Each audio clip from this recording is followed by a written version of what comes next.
Then there was a new South Stand taking shape. Named after the great Bobby Moore, it would be 6 months before the job was completed. What the rebuilding meant, of course, was a reduced capacity for the first half of the season. Nonetheless, there were more than 20,000 fans at Upton Park for the opening match against Wimbledon.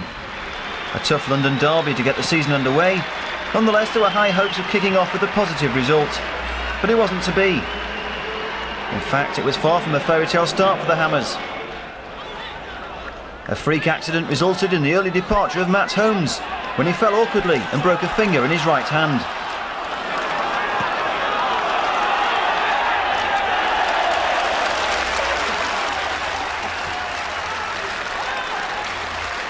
A painful injury for the Hammers' promising young midfield star and a sign of bad luck to follow.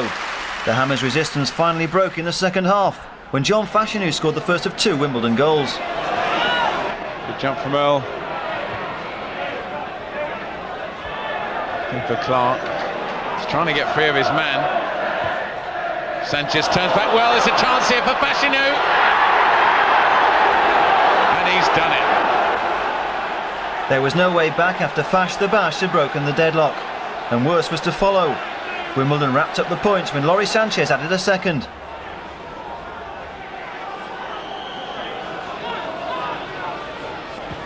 It's a good kick from Fear, and McCloskey, not a good punch from him. Oh, it's a terrible, terrible mistake. A disappointing start, and the headlines in the Sunday papers were all about the disgraceful antics of Wimbledon's controversial owner Sam. Aston Villa's expensively assembled aristocrats were in the mood to knock all talk of Wimbledon's famous fighting spirit firmly on the head. And in the early stages, they gave the South Londoners the runaround. Dalian Atkinson, Dean Saunders and Ray Houghton with well-timed, penetrative runs, causing problems for John Scales and the rest of the home side's back line. Hans Sagers working overtime in the Wimbledon goal and riding his luck. It was no surprise when the visitors took the lead on 17 minutes. A perfectly timed pass from Ray Houghton and Kevin Richardson with a clinical finish. No chance this time for Sagers. At that stage, it looked a question of how many Villa were going to win by. But that famed Wimbledon spirit doesn't evaporate easily. They soaked up the pressure and gradually got back into things. And 6 minutes before the break, they were level. Dean Holdsworth taking advantage of Robbie Earle's hard work for his first goal of the season. And that one didn't go down too well with the Villa manager. It was all Villa in the second half, but Dalian Atkinson wasted 3 good scoring chances. And Ray Houghton really should have hit the target with this effort. At the other end, Fash and company were getting no change out of the excellent Paul McGrath. And just when it looked like the game was drifting, it came alive in the unlikeliest manner. 8 minutes left, Steve Staunton with the corner, and Villa back in front. Paul McGrath was credited with the final touch, but a closer examination suggests a Wimbledon boot. But there was no argument about who was to blame. It was my fault, yeah. I'm told to do the job on the near post, myself and Saint. So as the ball came in, it was really my fault. I pulled away. That goal would have finished many teams, but 3 minutes later, the big man made amends with his 3rd goal in as many games. It was the same old story. Wimbledon at their most dangerous when they're down. That's when you know we're going to come back. You get the whiplash. You know it's always going to come. They're like a cobra. We're going to come back again. And we've always done that. Chelsea, we've done that. We go to Sheffield United on Tuesday. If we go 1 down, we'll come again. I mean, preferably, it's nice not to go 1 down. But if you have to go 1 down, then we're going to come back. We've got the armour, and Jones is not playing yet. We haven't even unleashed the madman on him. Vinny hopes to return from injury next week, further strengthening manager Joe Kinnear's hand. And I've said to our lads, if we can go through August, there's 6 matches in August, let's stay undefeated in August, and let's go into September undefeated. That'll be 6 games out of the way, and who knows, we might find ourselves in the top 6. There's obviously a long way to go, but the Wimbledon way proves that hard graft and unlimited self-belief can overcome the odds against opponents of superior quality. Wimbledon 2, Aston Villa 2. Well, John, obviously Selhurst Park, a place you know extremely well. Yes. That was not a bad result, really, for Wimbledon, and fairly typical of John Fashanu to score in the last 5 minutes. Yeah, they'll be very pleased with that draw. I mean, Villa obviously looking to get a good start and get up there straight away. They'll be disappointed, but again, Wimbledon have come back. I saw them come back against Chelsea. Weiss put them in front, but their spirit is amazing. But they've got good quality. I watch them, and you know they've got good defensive players, good in midfield, and of course Holdsworth and Fashion are working brilliantly together and always going to score goals. So it's not surprising when they do that. But Villa will be a bit disappointed. Obviously conceding a goal in the last 5 minutes, that would have given a great 3 points. But now on to United, and I think they've got good confidence, and that would be a great match for them. That would be a cracker, and I'm going for a draw there. But Villa, I think, will be back. You heard it here first. So another good result for Wimbledon against one of the big... Discouraging for Oldham at Boundary Park was a crowd of only 9,600. But Oldham went ahead after 6 minutes. Wimbledon goalkeeper Hans Sagers could only palm Nick Henry's cross to Ian Olney. Final goal-scoring touch supplied by Paul Bernard. Cue Wimbledon in the shape of Vincent Jones making his Premiership entrance today. Back after injury, he scored from Dean Holdsworth's cross and gave an impromptu interpretation of Saturday afternoon fever. Wimbledon as difficult as ever to beat.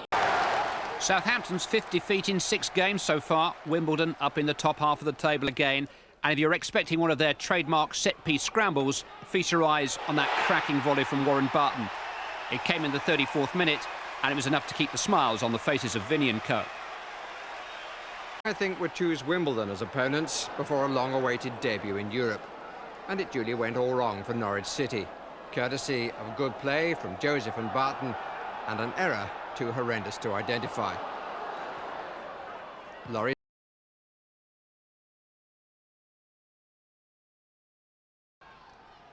Ray Wilkins with the corner now for Rangers. Comes over, Seegers is nowhere, McDonald, 1-0! QPR take the lead, Alan McDonald with a very rare goal for Queen's Park Rangers. Wimbledon now looking to get themselves back into this game. That's Ferdinand's head, it's an own goal!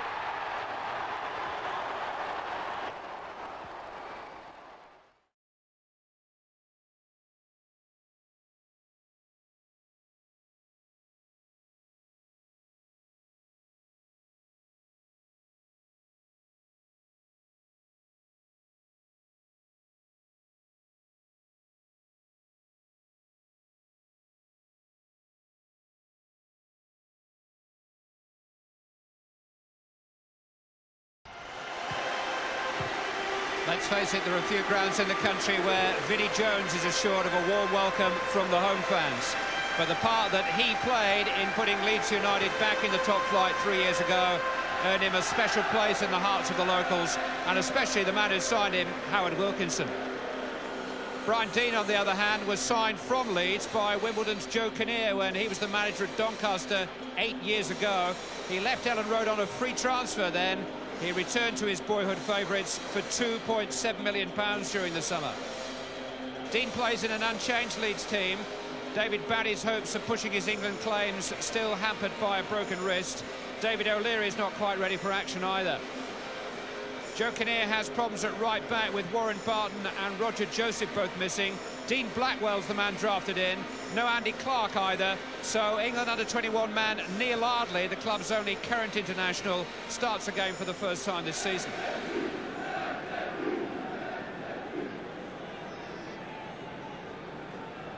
Joe Worrell's the man in charge. Wimbledon have plundered the points on most of the country's major club grounds now, but they've never won here at Ellen Road. A fact that figured in Joe Kinnear's pre-match team talk today, and the sort of challenge that the Wimbledon players positively relish.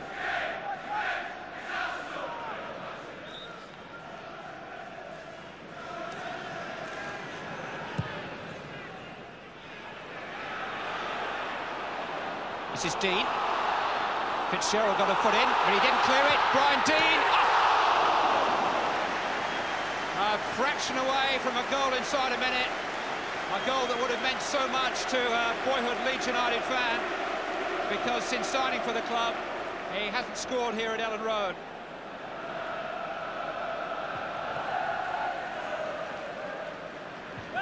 Weatherall doing well against Fashanu again.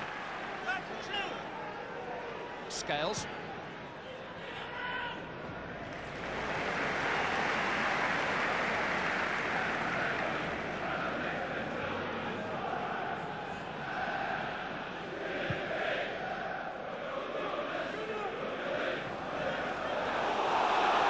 Making making something out of nothing. There's Blackwell for company. Speed into the near post! A quite brilliant finish by Gary Speed. Leeds United in front after just 2 minutes. And Gary Speed, who is going to be one of the stars of the British game for years to come, lighting the blue touch paper with a brilliantly struck opener. Hans Segers didn't even know it had happened.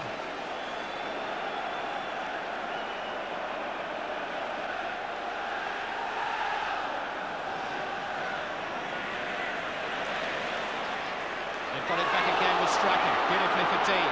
Here's Wallace. Kelly. Tackles by Holdsworth.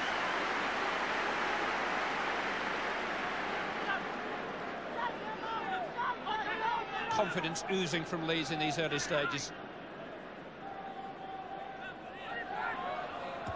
Headed by Scales.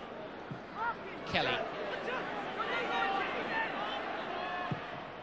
It's done well. Dean. Chance for Weatherall! Well, they're all getting in on the act. David Weatherall denied by a deflection ultimately. It almost sent the ball dipping, not only over Segers but under his bar, but it just cleared the latter. We've had 7 minutes of play. That seemed like 70 for Wimbledon. Fashanu back there helping out.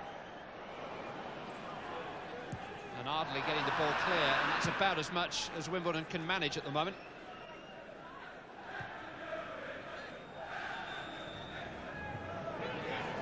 Fashanu won that one in the air from Weatherall, but the defender got the important one.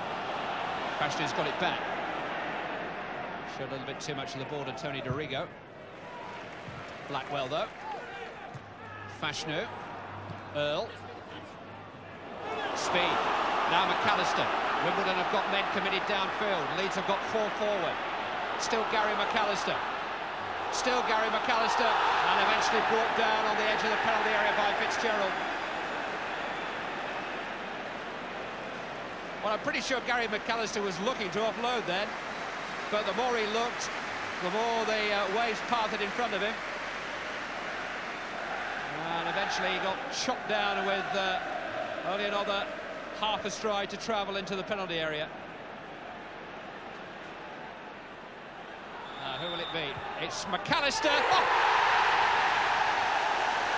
He made it look simple, but it was a wonderful free kick. He just stroked it over the wall, and Hans Segers had no chance on that side of the goal. Coaxed and caressed by a really elegant footballer, Gary McAllister. And you can put as many men as you like in the wall, but if the free kick is hit that precisely, nothing will stop it.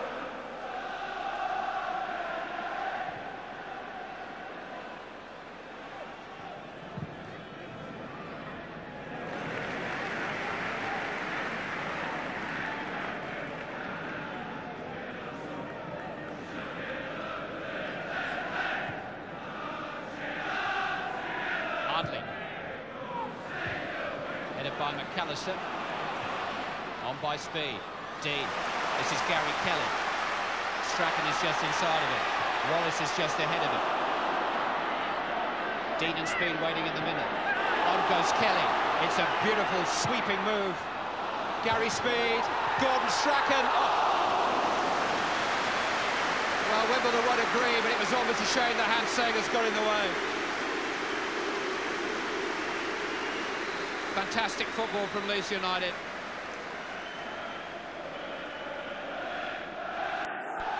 Great passing accuracy at great speed, and it just needed a great finish from Gordon Strachan. Kelly. McAllister, one that didn't quite come off. Some collision between Earl and Fairclough, but both kept their feet low. It was a fair and honest challenge on both sides. Strachan. Dean.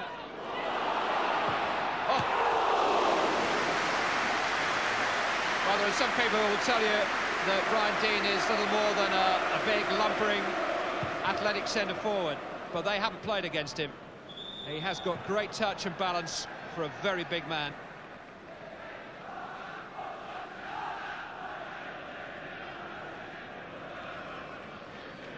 Fashanu requesting the ball.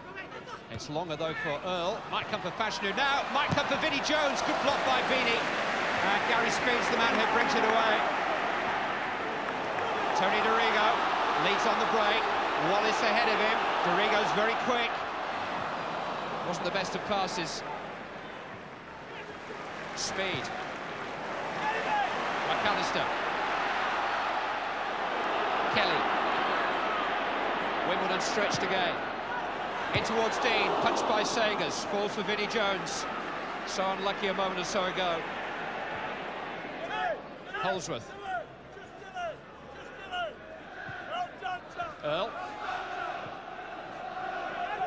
Ardley. Fashanu in pursuit. And Fashanu is going to be penalised. But Vinnie Jones, who would love to score on this ground, and was very nearly scoring the last couple of games for Wimbledon. He hit the woodwork in the closing stage against Queen's Park Rangers last Monday, and he was denied by a very courageous save by Mark Beanie there.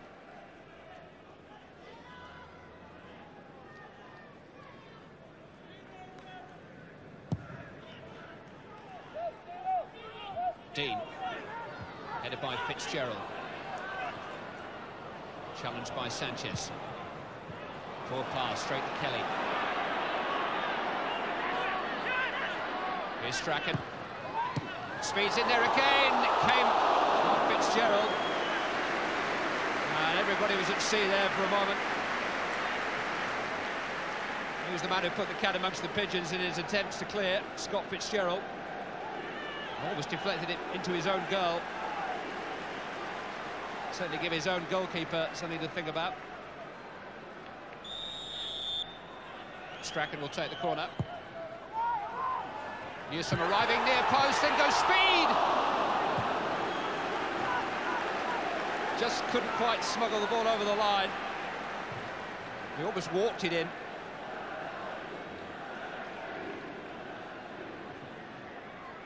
John Scales it was who got the final touch. Long for Speed, he gets up so well. Fairclough. Speed's onside. In goes Weatherall and Dean. Nobody could get a touch. John Newsom it was who got the touch on the near post. Brian Dean just unable to get the full-blooded touch that it needed on the far. That was Newsom, and that was Dean.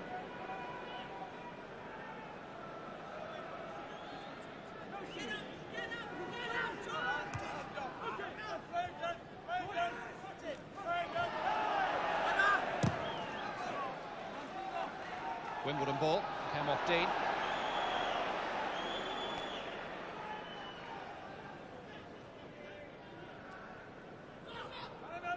Holsworth. Into Sanchez. Good save by Beanie.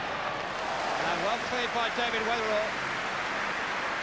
Maurice Sanchez it was who stung his fingertips. And he caught that right on the sweet spot. Beanie got down well.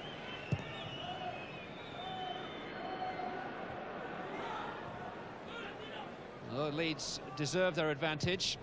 They haven't had it all their own way, but they have touched champion heights at stages during the first half. It doesn't always follow that such a performance is graced with quality goals, but this one has been. Gary Speed, a beautiful controlled volley after just 2 minutes, and followed in by an exquisite free kick from his captain, Gary McAllister. Leeds 2, Wimbledon 0.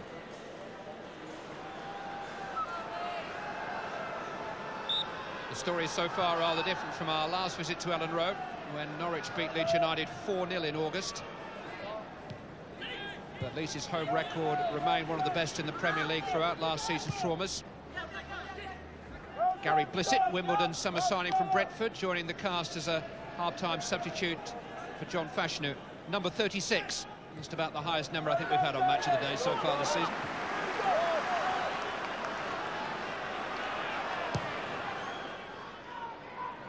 Dean defending.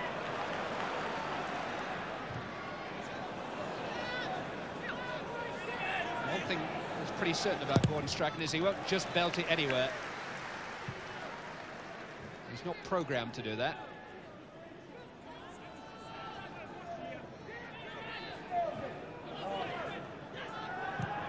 Jones, that's a good ball too. Earl and Holsworth rather got in each other's way. Fairclough got between them. Promising start to the second half though for the visitors. Kimball. Jones. Header away was by Speed. No flag against Blissett. Now, is that a penalty? Yes. Beanie for once exposed by an offside line which didn't catch Gary Blissett. And although he wasn't really going anywhere, he was caught by the goalkeeper. And Joe Worrell had a pretty good view of it, didn't he? Blissett got there first. Beanie got Blissett. And the rest was inevitable. Now, John Fashanu is Wimbledon's regular penalty taker, which means that Vinnie Jones has had to volunteer to take over.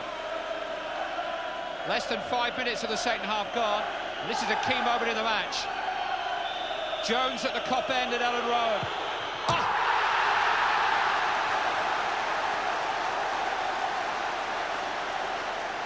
Well, love him or hate him, you don't wish moments like that on anybody. They used to adore him behind that goal when he played in Leeds colours, and they're chanting his name now by way of consolation for a very costly penalty miss, and he knows it.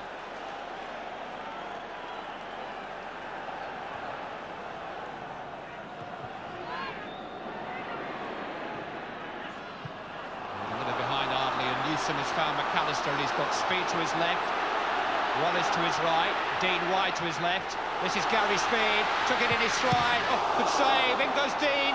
Sagers did just enough. Scales tidying up. Another quick fire break by Leeds United. And again, Gary Speed, the man at the heart of it. He's such a graceful, well-balanced player. That pass wasn't perfectly delivered for him, but he just gathered it in and got it in front of him where he could strike the shot. And Sagers was pretty brave here with Dean blocking out the light.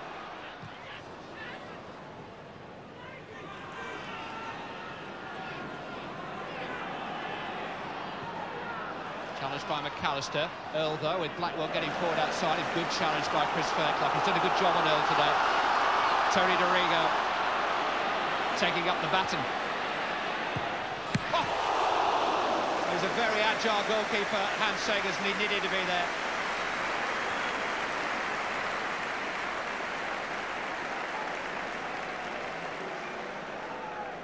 Stuart Pearce's return against Poland last month has rather closed the international door in his face. He's very disappointed to be left out after the game in Norway. Strachan. Weatherall. Sagers alive to the danger again.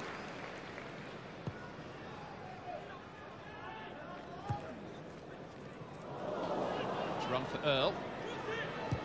Got away from Fairclough momentarily, and Blissett got in a very sharp shot. Earl the provider. And Blissett the man denied by Beanie's smart save. Fairclough's never been far away from Earl, but he was far enough away there for Earl to all but do some damage. Beanie saw off the danger.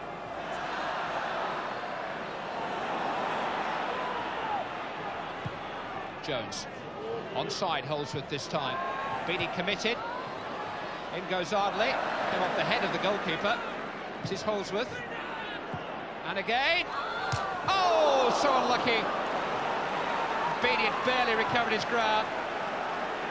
And Dean Holsworth very, very close to making him pay for his adventures on the edge of his penalty area.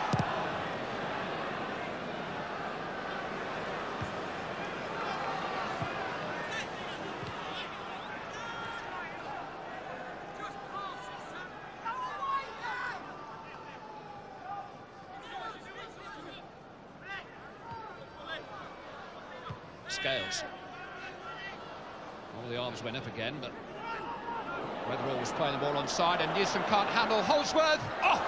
And Beattie made a save that I don't think he knew too much about. He just managed to get his foot on the ball, and it squirted up over his body and over his bar.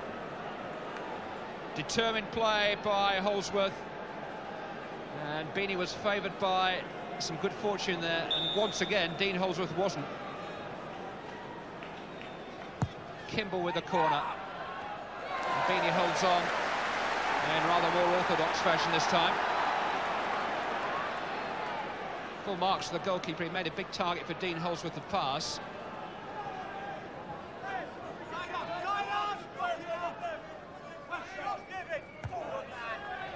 There have been moments in this game when the Leeds midfield has combined with breathtaking effect, but they have been moments. Here's McAllister with another of those moments. Rewarding with his second goal. There is just talent oozing out of the Leeds midfield, and those two have provided the highlights of the day. 3-0. Just 9 minutes remaining, and Gary McAllister surging forward and adding a decisive finish and giving the scoreline a very decisive look to it.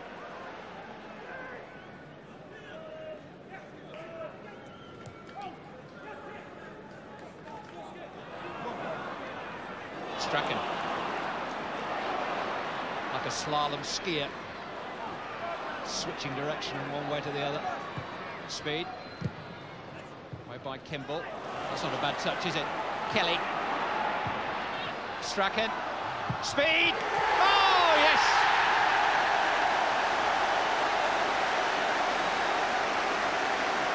I think we've got a contender for goal of the month.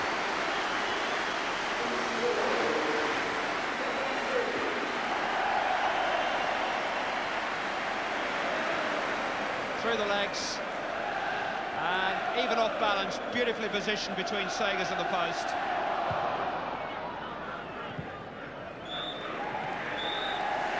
Leeds United on the march again.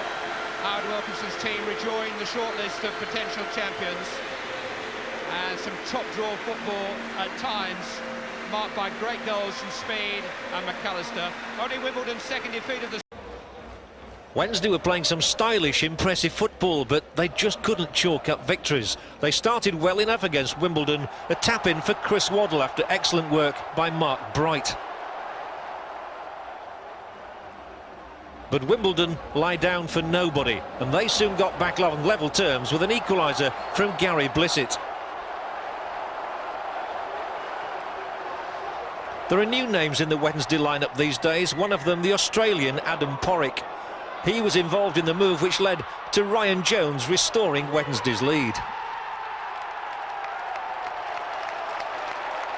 Again, Wimbledon showed their fighting spirits, and they left their second equaliser until the very last minute. And who else should score it but the redoubtable Vinnie Jones?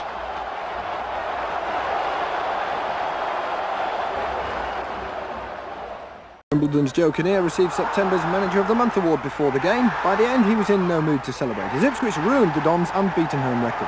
Paul Mason got the first, set up by Stuart Slater and Mickey Stockwell midway through the second half. Stockwell then made sure of the points with the sort of run that's become his hallmark, riding the tackles and finishing well. 2-0, and Stockwell arguably one of the best attacking fullbacks around right now. He's certainly effective when he gets forward. Wimbledon were hit by injury. Striker John Fashanu started on the bench. He caused a few problems when he came on, but it was Dean Holdsworth who went closest. 2 headers, the first well saved by Craig Forrest. And then, towards the end of the game, Holdsworth hit the post with another header. Wimbledon 0, Ipswich 2. It was a rather dull game, and before Ipswich scored, there was little for anyone to cheer about. But Paul Mason's goal was a touch of real class. Ipswich kept possession from defence to attack and strung together a series of passes. Mason's shot couldn't have been better struck, and Ipswich were in front. Wimbledon were unbeaten at home before last night, and they tried hard to claw their way back. But all hopes of a revival came to an end when Mick Stockwell made it 2-0 with a superb individual effort. Ipswich clung on to the lead, but Wimbledon came close to scoring in the closing minutes.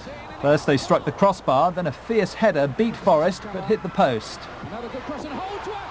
Egan referred to his club today as Newcastle disunited.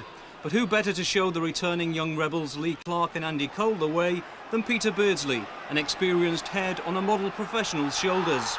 After Vinnie Jones tripped Robert Lee to give Newcastle a first-half penalty, it was Beardsley who stepped up to begin the reunification of the troops, firing home his first Premiership goal for Newcastle.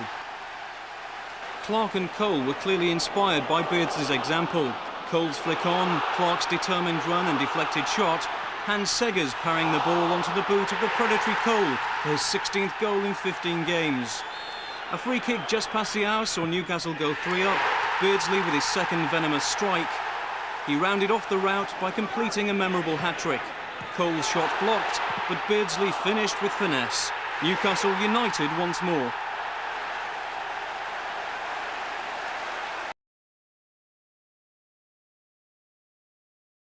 Desperate search for their first Premiership win goes on and on. Wimbledon weren't obliging them, certainly not after John Fashanu scored his first league goal since August.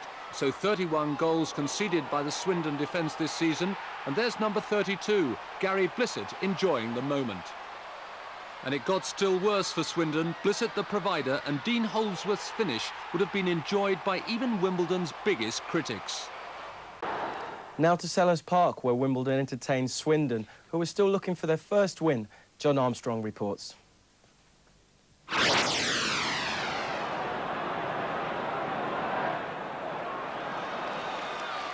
Swindon Town went into the clash with Wimbledon still without a victory in the Premier League, and with the manager John Gorman insisting that the elusive win would only come if they stuck to their footballing principles. On the other hand, Don's boss Joe Kinnear had made it clear that his side weren't going to be the first to lose to Swindon Town, and told his striking duo of Fashanu and Holdsworth to start scoring or face the chop. He needn't have worried. Fashanu on target after only 29 minutes.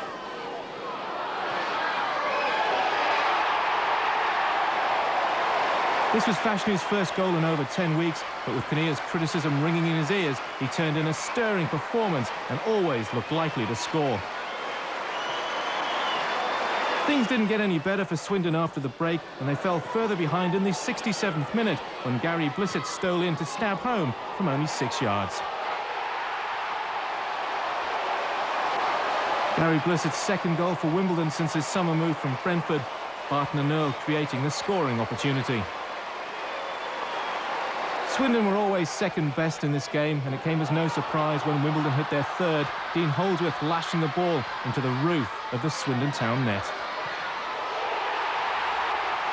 Holdsworth hadn't scored in the league since the 21st of August. On this occasion, he had Gary Blissett to thank, his break on the right and cross destroying a demoralised Swindon defence. The visitors' best chance fell to Andy Much. He was denied by Hans Seggers, and Don's fans will be hoping that reports of a move back to Holland for Seggers have absolutely no foundation. The first victory may still elude Swindon Town, but the Don strikers are back on song. I put the players under a little bit of pressure. I said to John and Dino, they haven't been weighing in with the goals that they should have had by now, and it takes a lot of pressure off the young back four. But I thought the front three were magnificent today, and they've all weighed in with a goal, which is an extra bonus for us. We didn't get a football going today, I'm sure. We did at times, and we created 2 or 3 good openings. Great crosses from the right back, who was having a super first half, and put in some excellent crosses. We just didn't get on the end of it. But we didn't pass the ball like we normally do, because it was very difficult the way they play. Always they compete for everything, and getting the ball down is always a problem, especially here at their home ground. And finally, Joe, I've got to ask you, there's a report in the paper this morning about Hans Seggers. What's the latest on that? Well, Hans, I think, went home last week, and got a bit homesick, I think, more than anything. That's really as far as it's gone, really. He's got a job to do here. He's playing well for us, and we'll wait and see. Well, those 3 points put Wimbledon into 9th place. Manchester United are now only 8 points clear after Norwich and Aston Villa both gained 3 points. United, remember, play this afternoon. Leeds are 4th and Liverpool are now 5th. In the bottom half, it really is beginning to look very bleak for Swindon. They're now 6 points adrift, with Southampton moving ahead of Oldham, who play tomorrow against Newcastle. Much-needed points too for Sheffield Wednesday, but look at Chelsea and Man City, both struggling. Well, now the rest of today's action, starting with the champions and leaders, Manchester United, home to Wimbledon.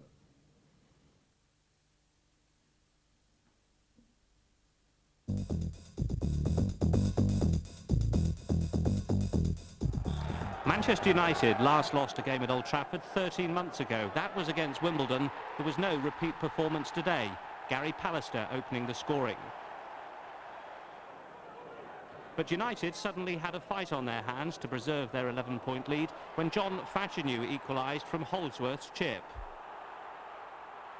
United responded to the challenge with a typical and spectacular Mark Hughes goal. United leading 2-1. And Eric Cantona started the move, which led to Andrei Kanchelskis putting the result beyond doubt.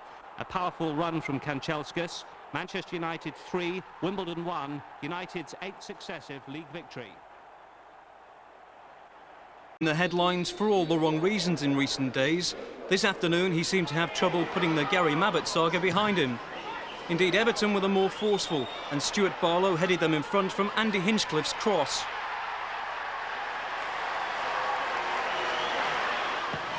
Three minutes into the second half, though, and Wimbledon were level. Dean Holdsworth's low cross from inside the area, giving Greg Berry the easiest of equalisers. And at Selhurst Park, where the Hammers were out to avenge defeat on the opening day of the season. Allen, breaker overlapping again. Another cross coming in for Chapman. Goal, Chapman. 44 minutes gone. Lee Chapman's 5th for West Ham. Excellent cross there from Breaker. That's the sort of service Lee Chapman thrives upon, and he made no mistake. What a time to score for West Ham. They break the deadlock a minute before the break. Frustration for the Dons as Lee Chapman breaks through.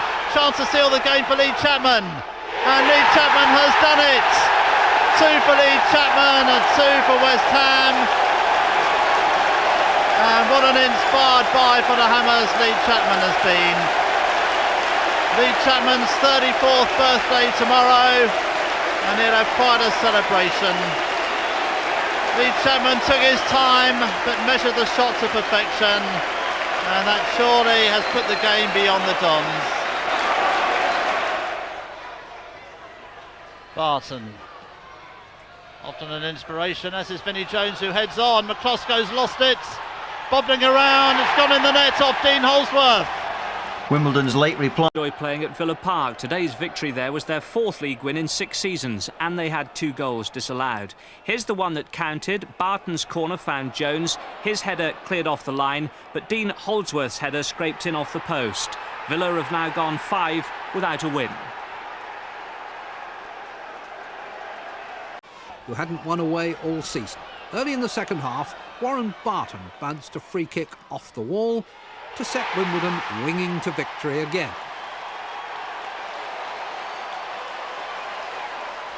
A victory confirmed by a characteristic John Fashanu run. Running out of pitch, off balance, he still managed to squeeze the ball back, and Dean Holdsworth did the rest.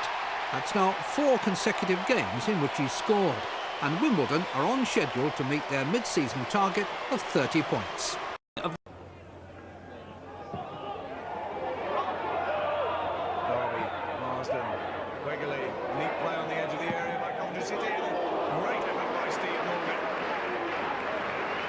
The shot flying in from the edge of the area.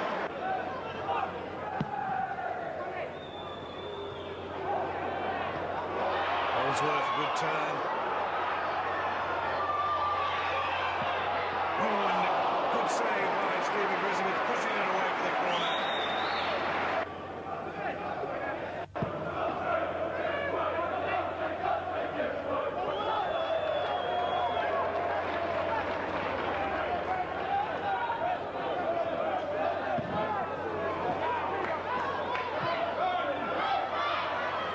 Gets a header down.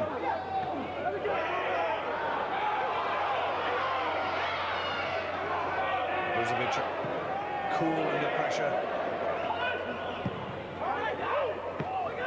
Wegerle to Flynn. Neat ball, and Williams is onside. And he's applies on goal, and Underwood scores! Well, the Wimbledon defenders look across towards the linesman, but it won't matter. Peter Underwood with the simplest of tasks to finish off John Williams' right-wing cross, and Coventry take the lead.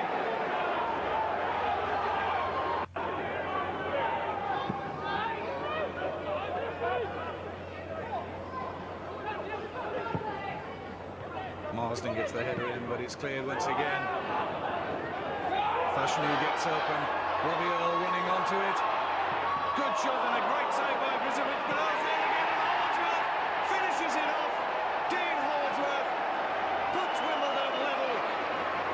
A great save by Stuart Grizovic, no wonder he looks dejected. But Wimbledon are back level.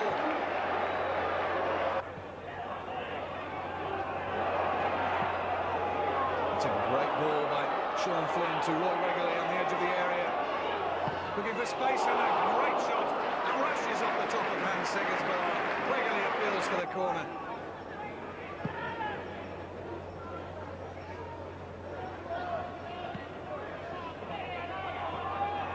Jones. Williams, the flick on. Scales with plenty of time. Will he loses possession to Williams? Williams, Seger saves. Williams is there again. John Williams finishes at the second attempt after a mistake by John Scales that led him in the first place. He signals to the Coventry City fans who made the long journey down on this cold Boxing Day. He's given them some Christmas cheer. It's Wimbledon 1, Coventry City 2. Football, Arsenal have already won 3 times and scored 10 times. Yes, Arsenal. There'll be no more jokes about them whilst Kevin Campbell and Ian Wright are hitting it off. At Wimbledon today, Campbell took his personal haul to 7 goals in 4 matches. He says he's benefited from a bit of tinkering with Arsenal's style of play in recent games. Ray Parlour also played a prominent part today, giving Arsenal a 2-goal lead with barely a quarter of the match played, smashing his first of the season through the clutter of penalty box bodies. Wimbledon weren't without their chances, John Fashanu in particular, but on each of the Arsenal goals, the Wimbledon defence missed a chance to clear. Scott Fitzgerald the culprit early in the second half, but look how quickly Ian Wright reacted. His 22nd of the season, but crucially, he now has a friendly rival in the scoring stakes. Before, I was asked to do things that I'm not really good at, you know, whereas holding the ball up like Alan Smith, and he's the best man in the country for that, really.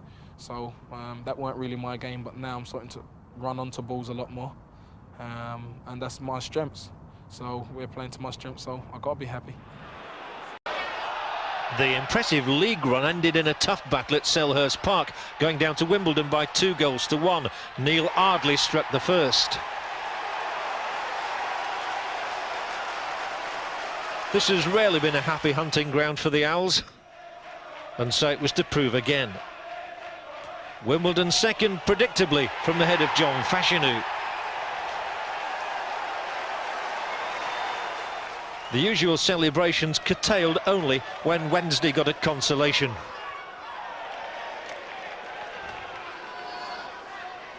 Andy Sinton's cross headed firmly home by Andy Pearce, his first goal for Wednesday.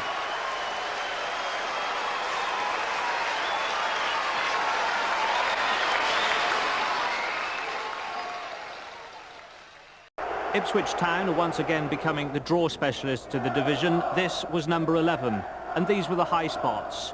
John Fashanu almost finished in style. Annoyingly for him, the crossbar intervened, as it did for Warren Barton. It was the only game in the division without a goal this afternoon.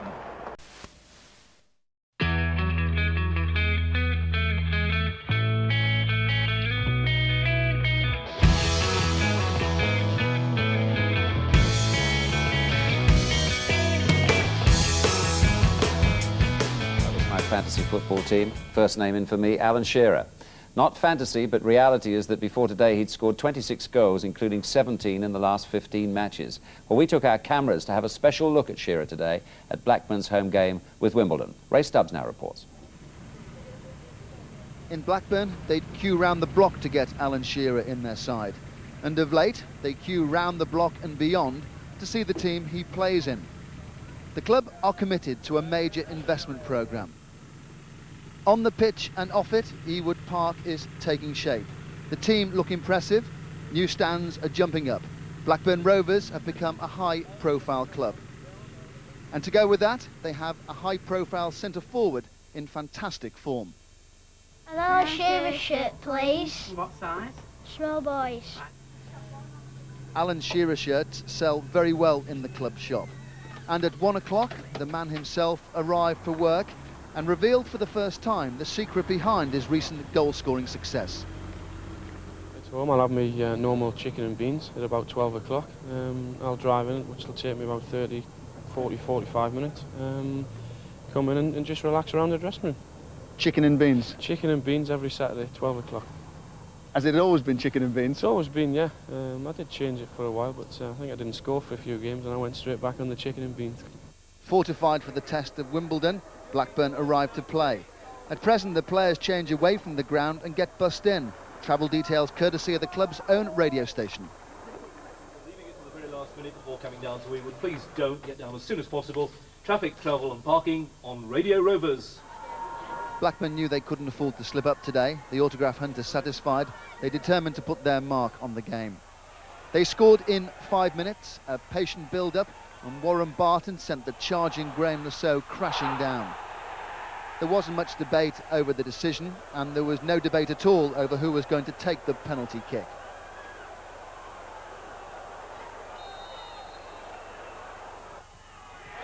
For Shearer, it meant 26 goals in 25 appearances since returning to the Blackburn starting lineup after his serious knee injury. On the half-hour mark, they scored again. It was almost an identical build-up to that had won them the penalty. But this time, Jason Wilcox let fly. Blackburn were on their way to their 8th home win on the run. They must have been surprised at the comfort zone Wimbledon allowed them to operate in. As half-time approached, a third goal came, again from a move that started on Blackburn's left flank.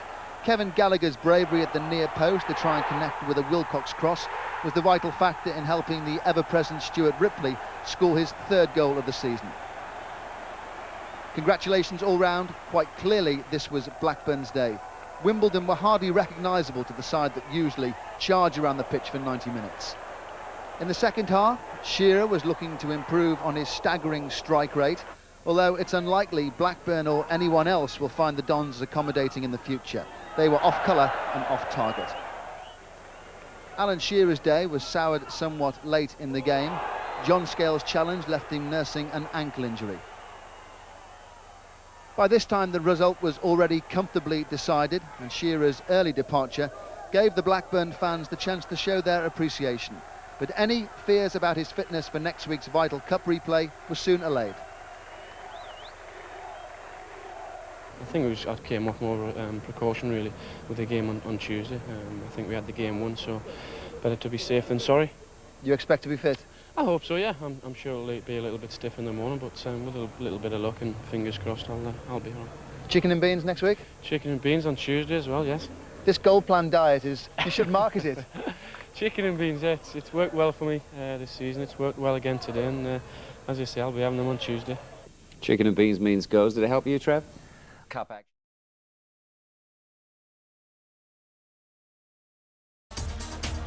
Rule Fox was given the chance to prove himself when he made his debut after the cup disaster at Luton. So the new boy was in the team for the Premiership game at Wimbledon.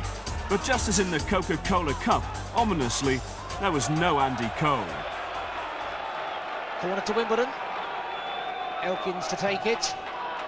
Hooper pushes it out, and in comes Robbie Earle. 1-0 Wimbledon, 9 minutes gone.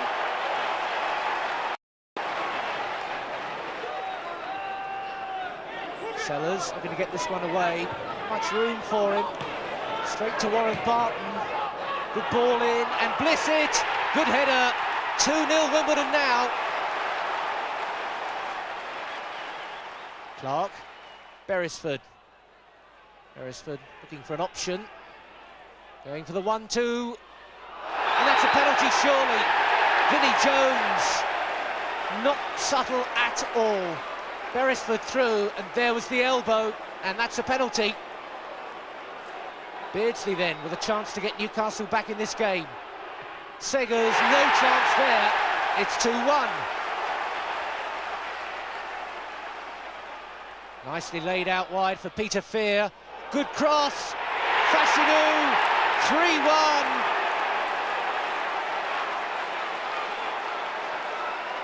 Another ball knocked in there. Howie with a covering tackle, but it's a fourth. It's Holdsworth. Into the final minute now. Beardsley. That's handball against Scott Fitzgerald. It looked mighty harsh, but they're having no arguments.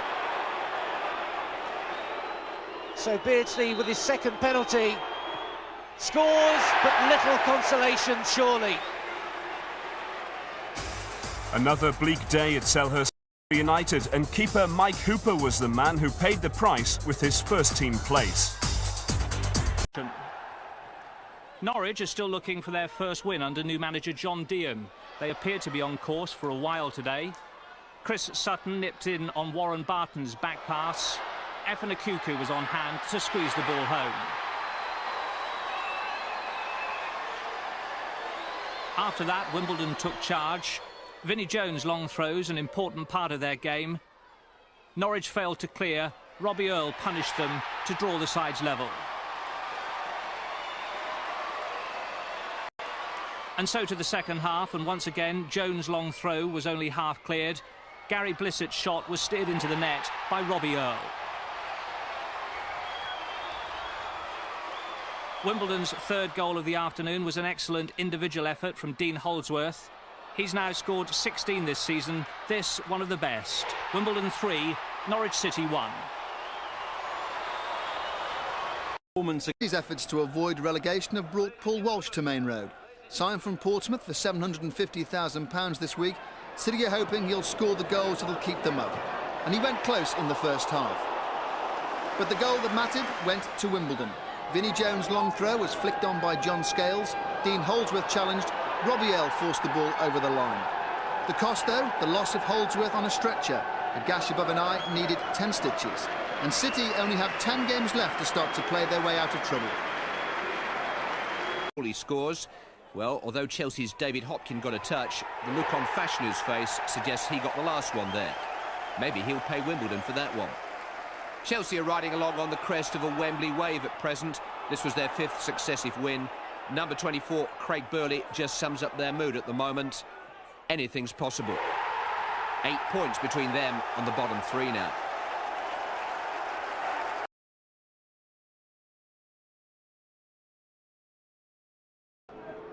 And a free kick now it is to Queen's Park Rangers.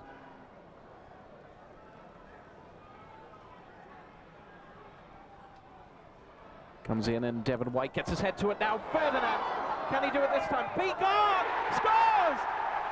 Darren Peacock scores for Queen's Park Rangers and gets the first goal.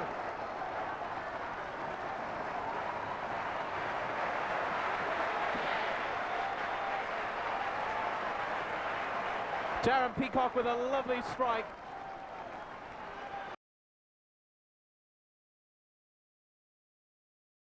Who had not started a league match before this season, looks to be on his way to the World Cup. His performance on his debut for the Republic of Ireland against Russia on Wednesday was a big plus for Jack Charlton in a 0-0 draw. Well, draws have been something of a habit for Kelly's club this season. Leeds have drawn 9 away games, and if those had been won, they would now be level on points with Manchester United. Goalkeeper John Lukic makes his 500th league appearance today.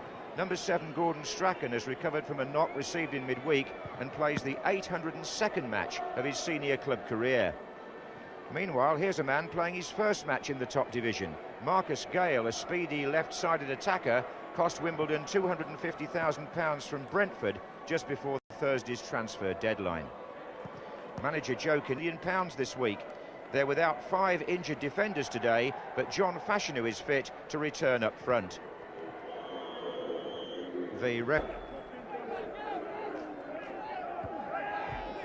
Holdsworth. And Fashanu battling with Weatherall, and Fashanu got the better of him. And there's a chance for Fear, and that's a goal for Wimbledon by Peter Fear. He looks delighted. I suspect that's because it's his first for the club. And John Fashanu made it possible. Sheer aggression there. He pushed Weatherall or shoved him out of the way, fairly or unfairly, is up to the referee to decide. And Fear took his chance, right-footed, to beat Lukic.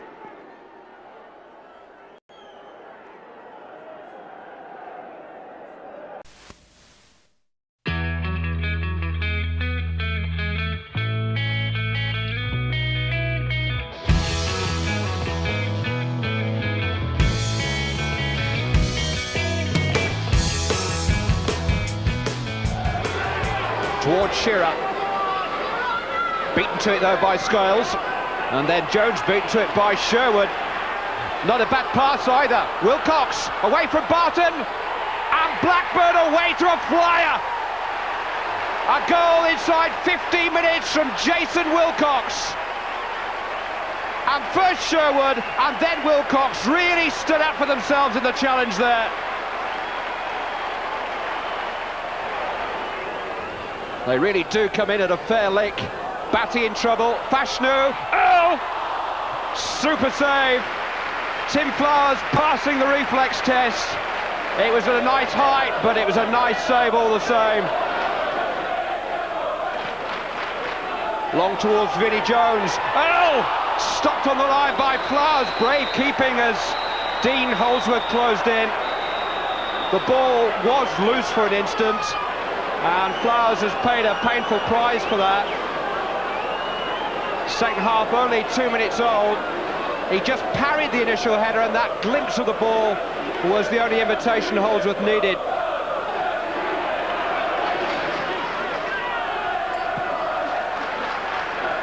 Holdsworth is the target.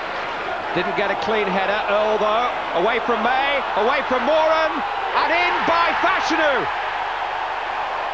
A goal pilfered from his teammate's pocket by John Fashanu. It's 1-1. Another Jones bomb. Holdsworth, it's in! Wimbledon in front, and Dean Holdsworth is the claimant. I'm not sure if there wasn't a Blackburn boot in the midst of all that. There was. Henning Berg, own goal, off the post too. And here goes young Peter Fear. Surrounded by Blackburn cover, but he's found an escape route. Not an ounce of fear about him, actually. This is Gale. Holdsworth arriving, Holdsworth scoring! And number 3 definitely belongs to Dean Holdsworth. 11 minutes remaining, and Wimbledon have gate-crashed another exclusive party with a real aristocrat's goal. Shearer, blocked by Elkins, and here they come again. And an excellent pass again. This is Holdsworth. Earl leading the cavalry charge. Still Holdsworth. Oh! 4! And that's the wonder of Wimbledon.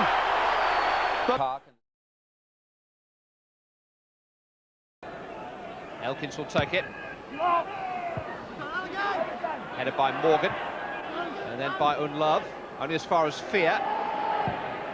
Squeezed back and the header is in. And young Castledine has got the goal.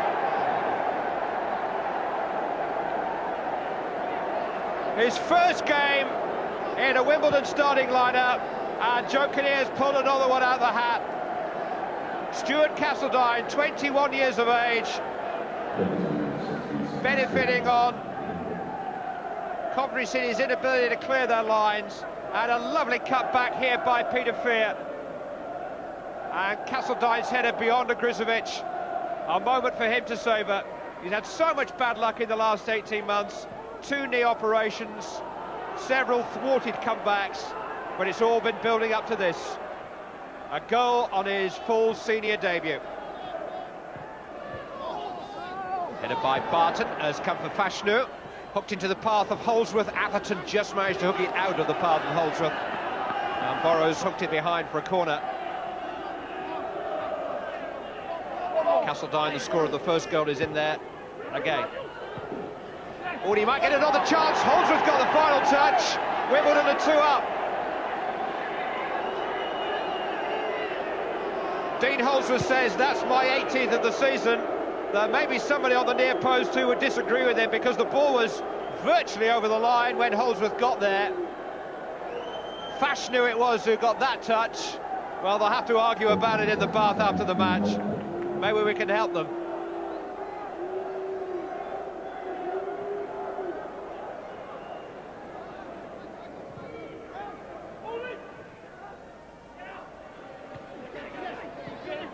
Quinn. Now Unlove.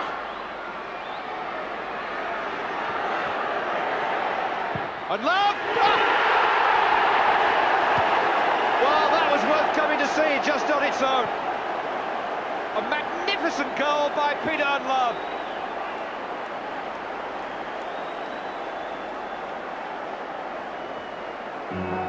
"21 years of age and still plenty of time to get even better." Thrashed past Sagers with terrific power and conviction, and from the moment that he got it, there was only one thing on his mind. For once he was isolated against one defender, and boy did he make the most of it. Now greatly strengthened as a result of this afternoon's match at the Dell. The presentation to Wimbledon's Joe Kinnear of the Manager of the Month award for March. He's the first to receive a second award during the season, makes clear the task ahead. Wimbledon have had a 12-day break since their last match here, a 1-1 draw with Liverpool, and are now strengthened by the return from suspension of Vinnie Jones. They're unbeaten in their adopted home since New Year's Day. And remember what happened here to Blackburn. United are without Roy Keane, for whom Brian McClare, his substitute in the victory over Oldham, deputises, and Brian Robson starts his second match running, with his United goal tally standing at 99. And goes for inside, goal kick.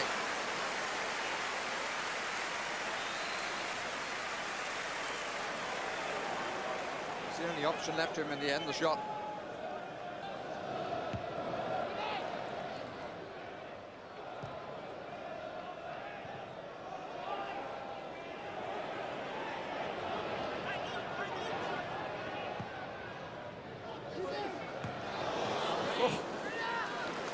Left by Bruce. Was apparently a shout, but there was a moment then when Schmeichel was just watching and not moving.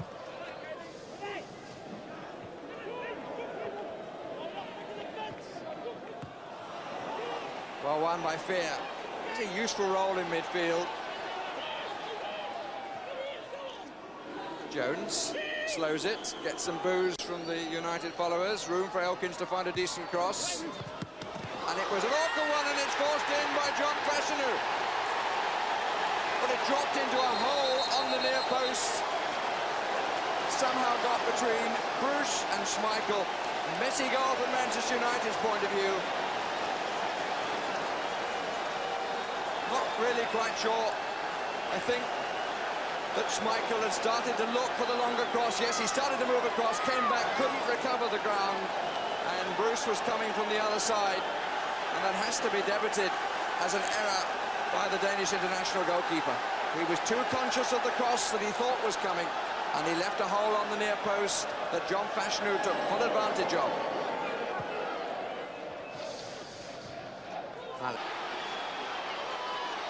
And takes appeal for handball. Robson furious with the referee. Not too many joined in the appeal with him. Parker. Sharp from Joe Kinnear of goal. Marcus to Gay. Didn't quite carry from Robson. United throw. But was this an intentional handball?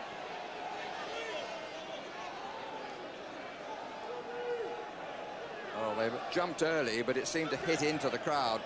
Robson was first to put his arms up and protest. From the free kick by Owen. Bounce was kind to Segers, but to expect from Ryan Giggs to twice in a week beat a goalkeeper with a cross shot across the face of the goalkeeper would perhaps ask him too much. He might well have gone wide anyway. It was well claimed.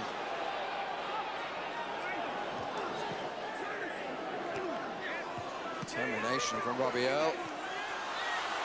Sharp. Free kick against Holdsworth. The 18-yard area. Not quite where the header was intended to go, but Barton got there first. Dublin. McClare! Nearest yet. Cracking first-time shot by Brian. No. Put up by Ince. Segers took it.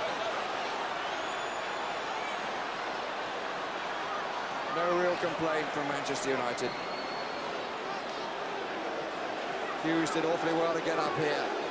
Dublin on the foot was adjudged to be dangerous by the referee. Didn't actually quite have it, but it was clearly a foot up. 5 waiting. Hughes! Out by Blackwell.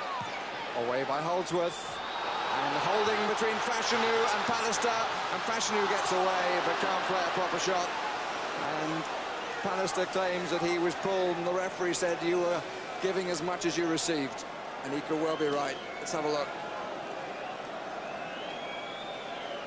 He certainly got away, but he was forced into the early shot. Joining forward, but it's worth the risk. Extra man there, and Schmeichel actually got the header, but directed it wide. No reaction from Alec Ferguson. Don't know whether, in fact, the goalkeeper actually impeded what would probably have been a better header there from Steve Bruce, who's rescued Manchester United before on these occasions with his head. He looks at his watch. He had a minute of stoppage time. And there will be no more. This helter-skelter of a championship sees the two contenders both lose on the same day. Nice smile from Alec Ferguson as he goes to congratulate his opposite number, Joe Kinnear. Victory by the 1 goal from John Fashanu, and hugely determined defending, which denied everything that Manchester United could throw at Wimbledon. To destroy another top-name reputation at Highbury. Wimbledon in front on 37 minutes. David Seaman's uncertainty on the cross, enabling Robbie Earle to head in his 11th goal of the term. But Arsenal equalised 6 minutes into the second half. Ian Selly's corner only partially cleared, and after a scramble, Steve Bold registered his first goal for nearly 2 years. 1-1, the final score at Highbury.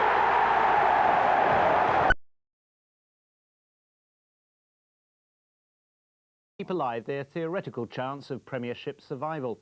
They face relegation after just 1 season in the top division, but that won't relieve the pressure. Many sides struggle after being demoted, and Swindon Town face a Premier League wage bill with a First Division income, a shortfall approaching £2 million.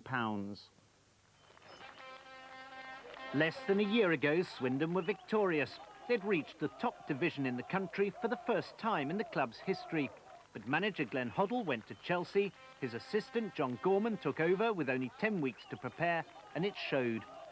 Their first game ended in defeat, as did 5 of their first 6. They didn't actually win a game until the 24th of November. Things were clearly wrong, but the board didn't act. The board's view is that John was the person for the job, and we've attempted to stick by him, and whilst he hasn't succeeded, we think he's been very close to that success. There have been signings, but Norwegian striker Jan Åge Fjørtoft didn't score for 5 months, and they let in goals. At present, 30 more than any other side in the league. They played attractive football, entertaining but losing. So why didn't they change tactics sooner? I think it's mainly because we had such a bad start. From then on, we've had to try and win matches away from home rather than try and get a draw, for instance, you know. And at home as well, obviously at home we've tried to attack in every game. You know, people say, oh, here's making excuses again, but it's not been an excuse. We have tightened up defensively in the later stages of the season. Next season, Swindon face a Premier League wage bill on a Division 1 income. They do get a compensation payment for being relegated of £350,000. But the loss of Premier League sponsorship, TV payments, falling gates and season ticket sales could cost the club up to £2 million. Once again, they could be forced to sell players. There are a lot of clubs, several clubs I should say, that are willing to pay huge sums of money for talented players, and it may be that if one of those players went, that would solve all the problems for us, and it would allow us to keep the squad together. Well, tomorrow's game is against Wimbledon. Recent signing Laurie Sanchez could hold the key to Swindon's chances of beating his old club. The spectre of relegation has been hanging over Swindon for some months now. The bottom of the table's become their home. Defeat today and they'd be straight back down to Division 1. That's how it looked as Wimbledon the Merciless went ahead through John Fashionu's superb goal after just 13 minutes. The home side were resilient enough to draw level after 67 minutes through Nicky Summerby. Perhaps one last Premiership fling for Swindon. But it wasn't to be. The equaliser served only to antagonise Wimbledon, for whom Robbie Earle restored their advantage 4 minutes later, with the easiest goal he scored all season.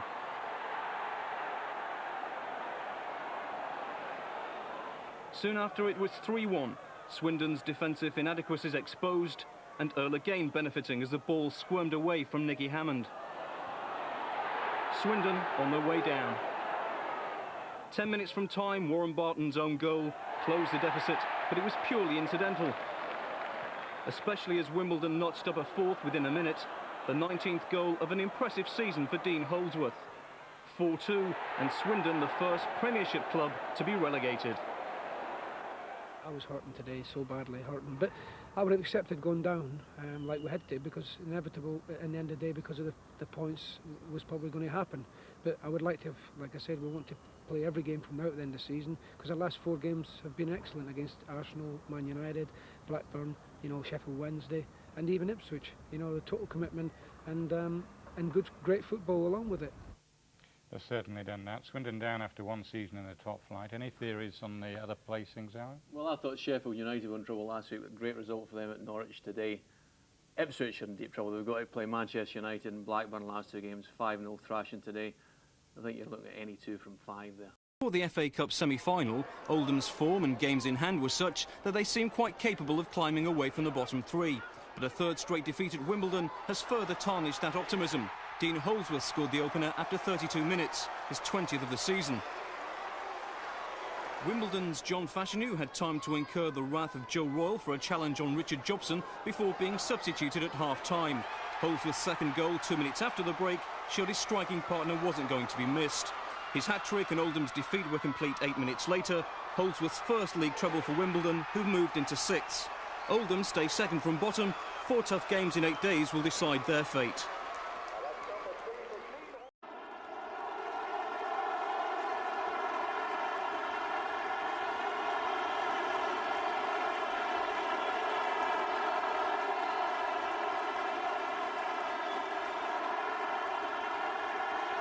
This is Goodison Park, where Everton have known so much glory down the years. League champions as recently as 1985 and 1987. But now all connected with the club are biting their nails.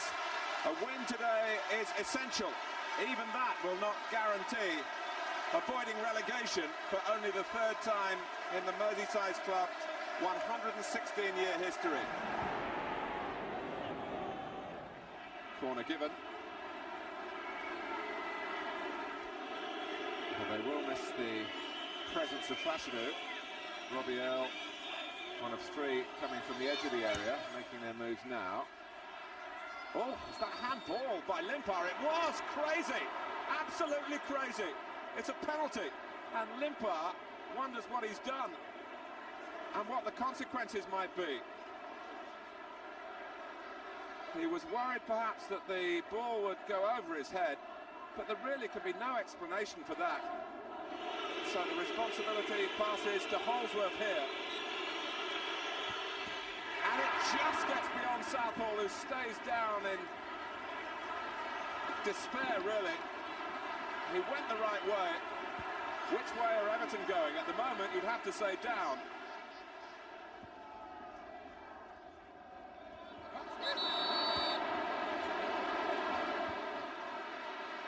Blackwell penalised. Now, here's a free kick for Everton.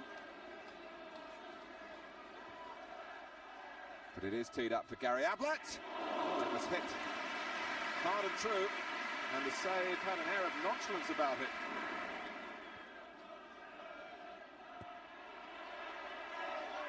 But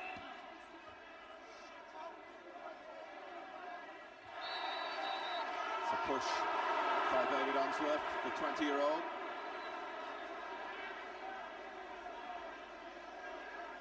On Holdsworth, and a free kick is what it's worth.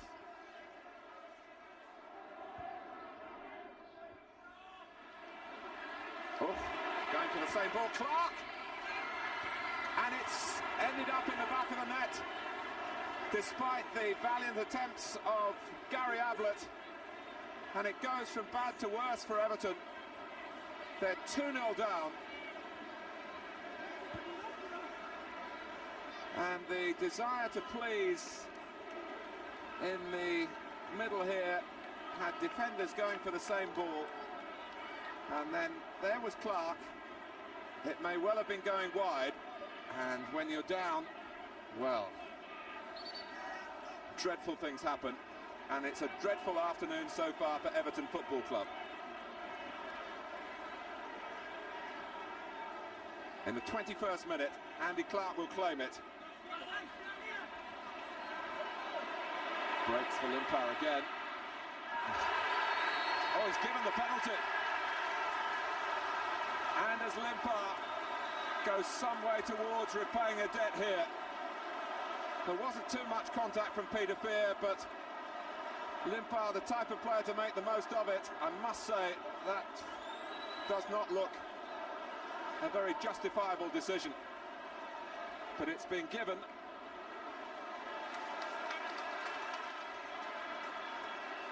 This could just open up the possibilities again. A pressure penalty if ever there was one. And Stewart is equal to the task. Everton won Wimbledon 2.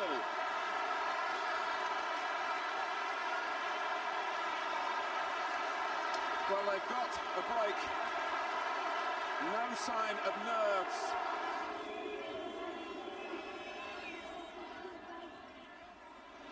Holsworth. Oh. Well, he's let them off the hook there.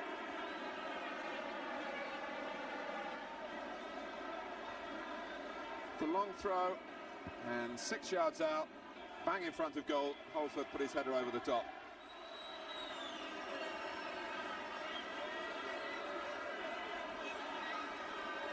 Jones decides to go short. This is Gale. That's great play from him. Can he cut it back now? Oh, it flashed across, and it was too much for Holsworth.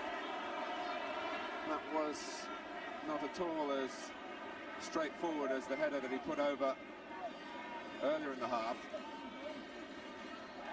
But Marcus Gale mesmerising Everton here, seeing what was on in the centre, but just putting too much power as he picked out Holsworth.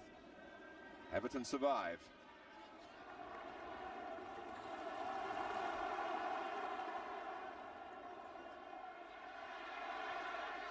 Cotty. Stewart. Still, he's gone the way through! Can they finish it off? Well, first to it was Scales. Sagers had no protection there. Well, it was a great break. Setting the tone, Everton hope for the second half. But Sagers stopping it superbly from Graham Stewart.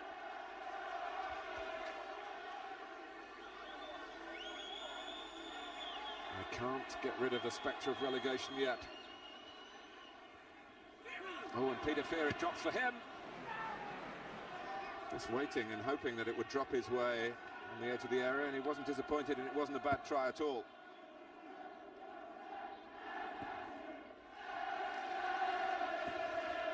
Jones with a cross. Oh, Southall's nowhere. Holsworth.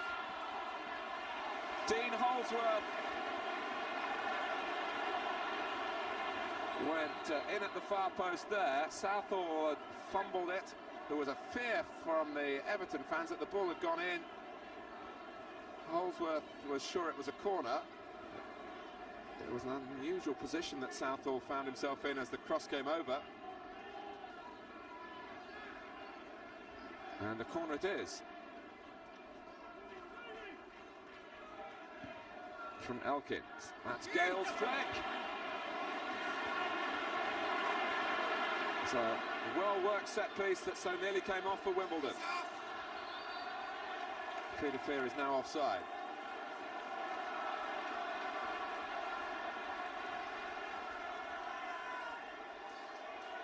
This was the earlier incident, and it was Stewart, in fact, who saved it on the line.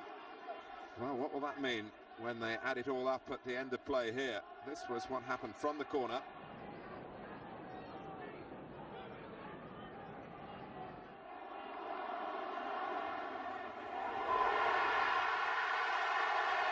It's 2-2.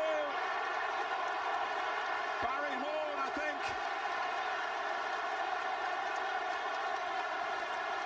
A humdinger, maybe in the nick of time. Wimbledon were inches away from sending Everton down dead and buried. And then suddenly the Welshman emerged on the scene here. It was a hit and hope, and look at that.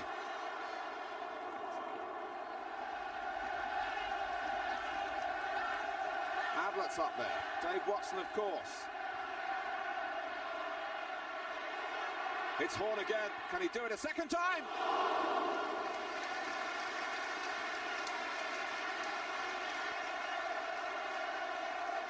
Wimbledon defended it through the header from Jones, and then it bounced Barry Horn's way again. Stewart, Cotty. They've never exactly been in full cry, Everton, but they are in the ascendancy at the moment, and they'd love to be so on the scoreline. Limpar, all right out.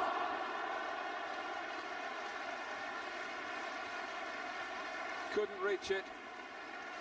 Had he done so, there was enough pace on the cross to suggest that any sort of header would have sent the ball speeding towards the Wimbledon goal. 9 minutes to go.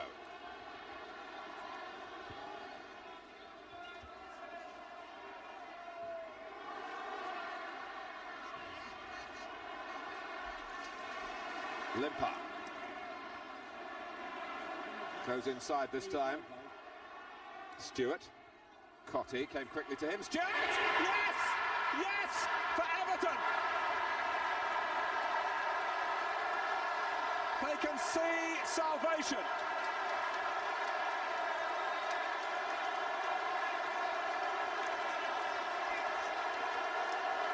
Astonishing scenes of celebration here. And Graham Stewart, who has hardly set the club alight since his move from Chelsea, has really come good on the big day. That nerveless penalty in the first half, and now this low shot, almost side-footed, steered in beyond Sagers. The attack seemed to have lost its momentum here when Limpar played it to Stewart, but he quickened it up. Cotty got a touch, and it was just a little prod from Stewart, and it found its target.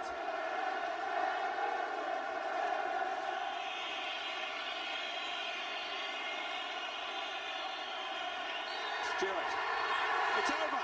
Everton have done all that they could do for themselves, and it looks as though it's enough. When a victory was critical, they've come up with it, but what a way to do it.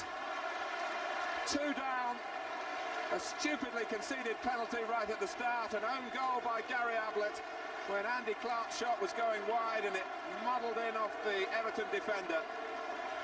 One turning point, the Everton penalty, which Wimbledon certainly weren't pleased with the decision. And then in the second half, Barry Horn, with his first goal of the season, found a storming shot past Hans Sagers.